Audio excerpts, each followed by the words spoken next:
Seed treatments is the topic of today. And it really, guys, when it comes down to seed treatments, change is really the only constant thing when it comes to the seed treatment business. Everything is always changing. And one of the biggest things that we struggle with on the seed treatment side of things is that a lot of these products don't actually change. What changes is actually what's in them. Okay, and there's a lot of variation between what's in each one of these specific products. And so we're going to spend some time going through some active ingredients and talking specifically about the active ingredients and what they do. Because one of the things that concerns me is the fact that so many of our people and farmers just assume if they got a nice shiny seed coat on there that they have a really good seed treatment. And honestly, that is not always the case, right? And so, yeah, it's nice to have a nice shiny seed coat, but in the end, what are you actually getting on the bean?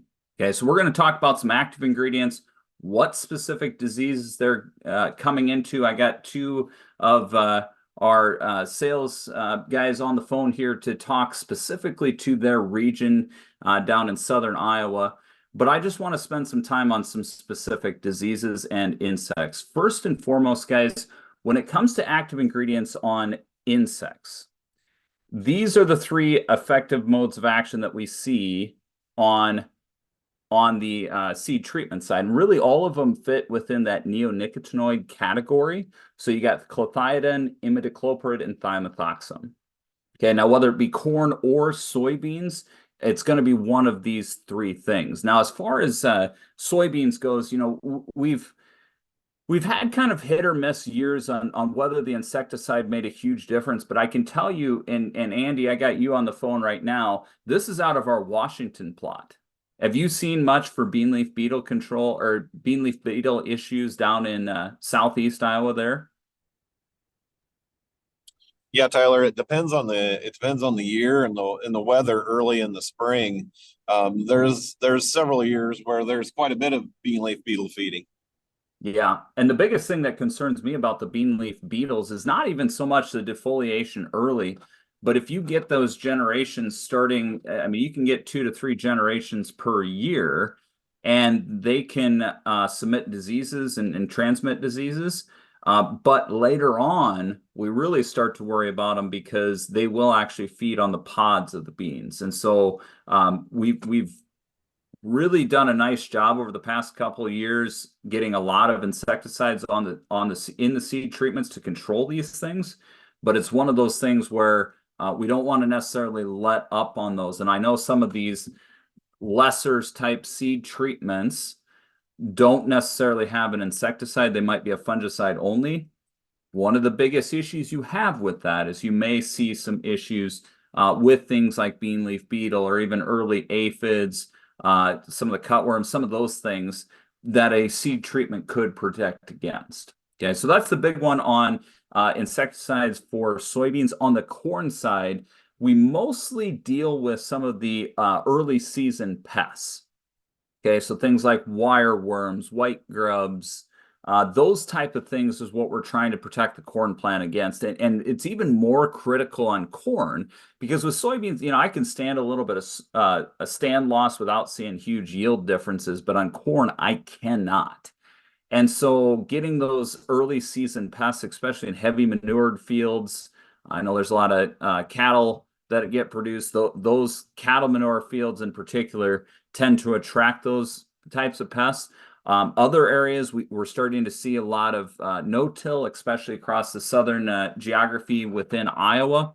And no-till having more of an environment basically that's conducive to attracting pests does increase your risk of seeing pest problems. So having that insecticide in that seed treatment is really critical. The other flip side of the coin when we start to look at seed treatments in particular is on the fungicides. And there's a couple main diseases we're looking here. First and foremost, Pythium. Pythium has always been an issue, whether it be corn or soybeans. And this is the one that farmers always remember.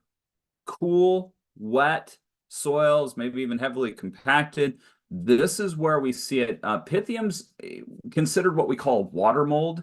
So it needs standing water or very saturated soils generally is where we see this the worst. And you won't get it evenly across the field. It's going to be in those low-lying areas of the field that we really see this. So you might not see it, if you got a lot of terrace ground and some of that, you're not going to see it evenly across the field. It's going to be behind those terraces, for example, or in the low-lying areas, river bottom ground. This is the one that farmers always think about when it comes to seed treatment because it can be so devastating. Okay, it kills the plants as they come out of the ground. We see it worse in earlier planting, cool, wet soils, reduced tillage, which we've seen a lot of in southern Iowa, and it's usually a problem prior to V2. So we got to get those beans up and going. This is another picture of it. I would say another one that we deal with fairly readily is Phytophthora.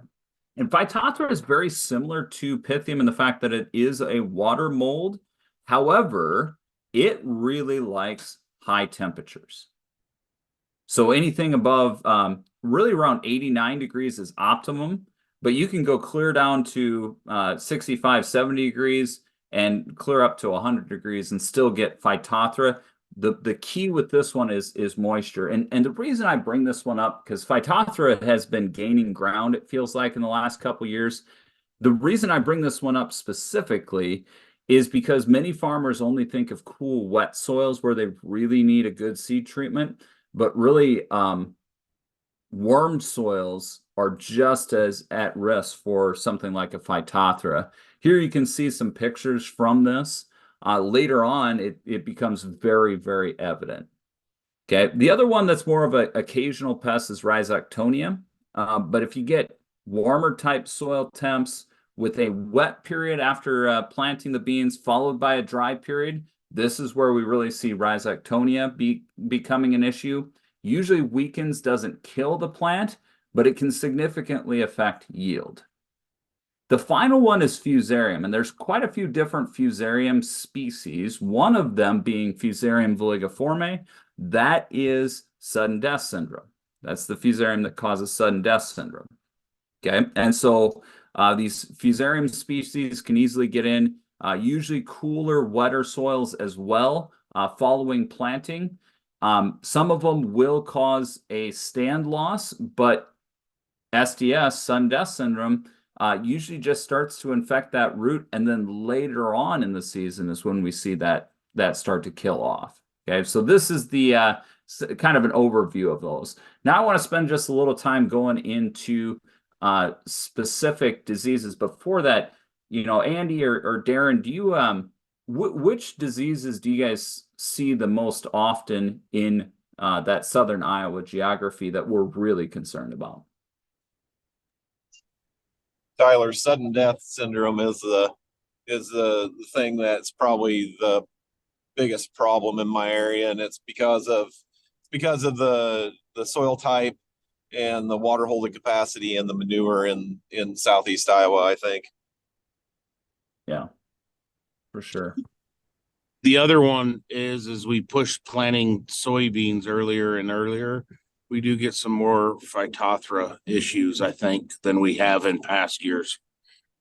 Yeah, for sure. Yeah, I would say that is very, very common. So let's go into a few active ingredients and talk about some of the differences in here. And you'll see a lot of these are in a lot of different mixes. One of the things that does make seed treatments confusing is you can have the same name. So for example, Pioneer Premium Seed Treatment is it's one that gets changed year after year. Same with Acceleron as well. And so depending on the year, you can have different versions of that insecticide and fungicide. They just change out what's actually in the product. Other ones like Intego or Warden CX or Warden CX2, those we actually rename when we bring out a new product. So it just depends on the seed treatment that you're running with. But that does add a little bit of confusion when it comes to managing seed treatment. So here's probably one of the most common of the active ingredients. We either have metalaxyl or mefenoxam. Understand that metalaxyl and mefenoxam are the exact same thing. Okay, the difference is mefenoxam, they remove what's called the inactive isomer. So the part of metalaxyl that doesn't actually contribute to seed treatment efficacy. So that's the only real difference between those. These are narrow spectrum fungicides. They're specifically going after the Oomycetes class. So things like Pythium, things like Phytophthora, downy mildew we don't deal with, but those two in particular we are going after with this RNA polymerase, that metalaxyl or mefenoxam. Now again, metalaxyl and mefenoxam are the same active ingredient. They're just, mefenoxam is more concentrated. So a half rate of mefenoxam would be the same as a full rate of metalaxyl.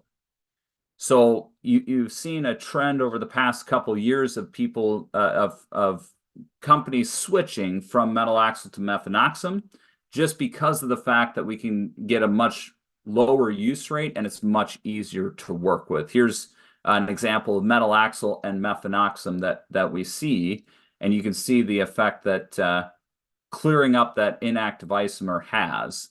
It's just a lot easier to work with. Okay. One thing that does concern me, though, about this mefenoxam is we are starting to see resistance develop to this particular active ingredient, specifically in Pythium. And so here you'll see an untreated check, Warden CX and Warden CX2. Here's no pathogen on the far left. In the middle, we have our untreated check over here, Warden CX and Warden CX2 with Pythium ultimatum, which is a strain of Pythium. And this is still metalaxyl sensitive. And then over here, we have one that is known to be metalaxyl resistant. And you can see that the Warden CX right here now is no longer has efficacy because it's strictly relying on that mefenoxam or metalaxyl to provide that control on Pythium. And so we start to lose that control. And this is the major reason why we switched from Warden CX to Warden CX2, is because we were seeing that resistance. And we'll talk about the added active ingredient in Warden CX2 when we get to that one here in the slides. Other ones that are very common, we have our SDHI inhibitors. We got Sidexane, Flupiram, Pitimeflumetropin. These are very common, not only in the seed treatment realm, but we actually use them quite often in foliar applications as well. Okay, so the Sidexane side of things, the Vibrance, really good against Rhizoctonia. The Flupiram and Pitiflumetropin, the Alivo and Saltro, that's what we're going to pick up on our SDS. So just as Andy mentioned, sudden death syndrome being the major one that we see as being an issue in southern Iowa, specifically southeast, but even in southwest, you guys have some of that. These two active ingredients are very, very good on these. It is a little bit broader spectrum, but really when we start to look at it, the main thing we're probably using these SDHI inhibitors for is for sudden death syndrome.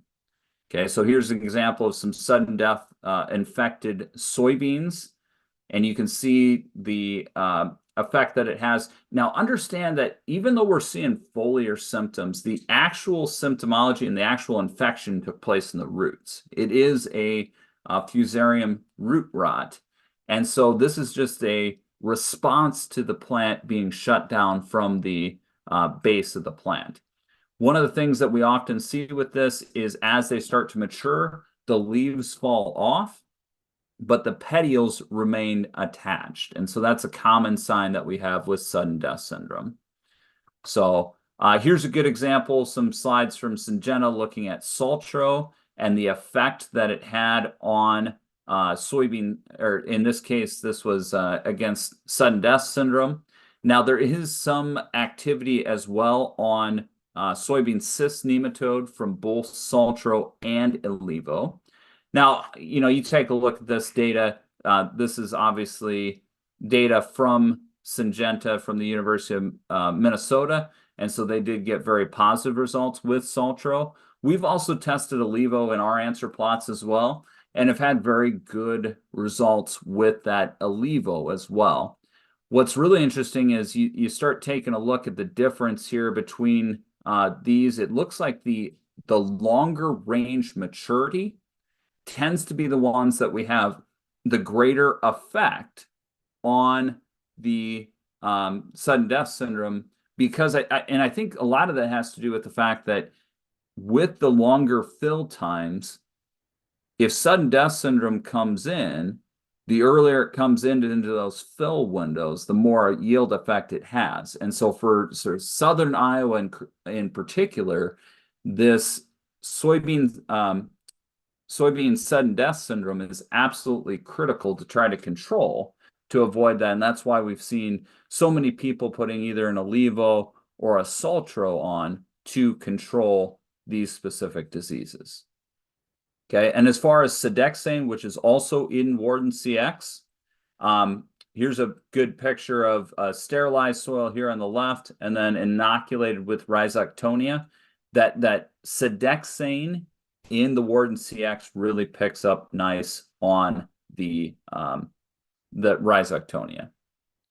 Okay, other ones that are common, fludeoxonil, just a broad spectrum disease, really helps against some of the more soil-borne pathogens, some of those. I'm not going to go into too much depth on a lot of these just because there are quite a few. So ipoconazole is in quite a few of these. That one's going to be very good. It helps pick up on Pythium as well. But it's kind of more of a broad spectrum type of triazole type. Okay. Then you have ethoboxam. Now, ethoboxam has very similar control to, let's say, like a methanoxam. They are not in the same category, though. This one's got a little bit more broad spectrum, and it does have control of Pythium. And it's specifically really good on Pythium. It does have control on Phytophthora as well, but it's really good on Pythium. And so you'll actually see this in some Fortivent Plus, which is on some of our cropland seed, because this helped to pick up against some of the Pythium species that some of the metalaxyl in that mix was missing. And so that's a good place for that as well. The other one that's really common on the market is this Lumicina molecule. This is in the Pioneer Premium Seed Treatment. And honestly, guys, when you're starting to look at Phytophthora, Lumicina's got some really, really good Phytophthora control. Here's a good example of soybean seeds treated with Lumicina on the left versus untreated on the right. And these are all inoculated with Phytophthora. You can really see the difference that made. Now, when you start to look at control, it's probably one of the best products for Phytophthora. That doesn't really help us a lot with the Pythium side of things, though. Here's some comparisons with untreated metalaxyl and Lumicina. All of this is going to depend on rate. So you can see here we're using metalaxyl. Metalaxyl at the lower rates, not real great on Phytophthora. At the higher rate, I would expect it to pick some up, but I do expect Lumicina to have a little advantage on the Phytophthora alone. The issue is, though, that does not have as good a control on Pythium. So other ones that fit in this category, you may have some strobilurians. You can see a few of these, like picoxystrobin in Pioneer Premium Seed Treatment. We see some azoxystrobin, not a lot. The other one that's really new and has been gaining a lot of ground is Viantis. So Viantis would be the new active ingredient in Warden CX2. And you guys saw earlier in the video the reason why we use this Viantis to help get us better control of Pythium, because it does have such better activity on that Pythium. So here you can see the control compared to ethoboxam and mefenoxam. This is the number of isolates that were tested, because remember, you know, Pythium, each Pythium strain is a little bit different, right? And so they have different sensitivities to the seed treatments. And when you start to look at it, this is the amount that it took to control, this is milligrams per AI, amount that it took to control. And when you start to take a look at it, this new Viantis seed treatment has a lot better activity on Pythium and does, of course, help significantly with those Pythium species that are resistant to the metalaxyls and mefenoxams. So here you can see over here on the right, there's some of these that are just not sensitive at all to metalaxyl or mefenoxam anymore, even ethaboxam here. So the reason we switched to that in the Warden CX2 is because in our answer plots, it did give us about a 1 bushel better average across all of the sites, and that the average win was 2.2 bushels better. So that was the major reason we started to switch over to Warden CX2. So some of you guys might be a little confused in the Warden CX2, what all is in that product, because there it's really 5 different active ingredients when you start to take a look at it. So you got thiamethoxam, which is the insecticide. And then there is mefenoxam to control against Pythium and Phytophthora.